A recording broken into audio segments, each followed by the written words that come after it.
نشكر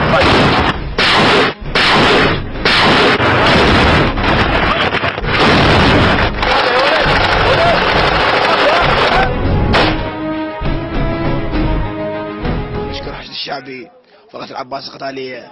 اليوم تقدمنا هذا اليوم، اخذنا تحت بادوش، اخذنا وهابي الكامل.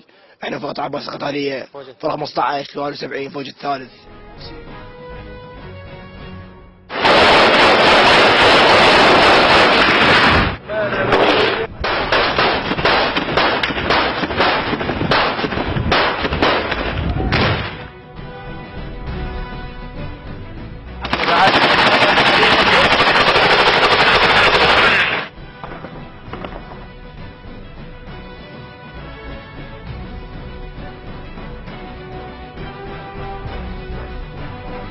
الحمد لله والشكر، تقدمنا على منطقة بادوش وحررناها بالكامل، ما يبقى إلا فشي بسيط كلش قليل.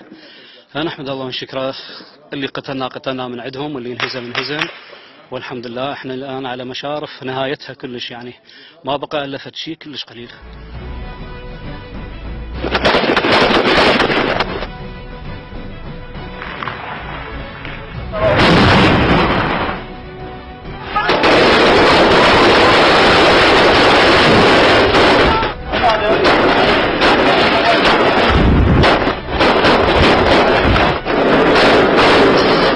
تم تحرير الأهداف المرسومة لها، ومن ضمن الأهداف تم تحرير المستوصف الصحي أو مركز الرعاية الصحية الأولية للحميدات، وتم تحرير مشروع الماء الموجود في نفس المنطقة.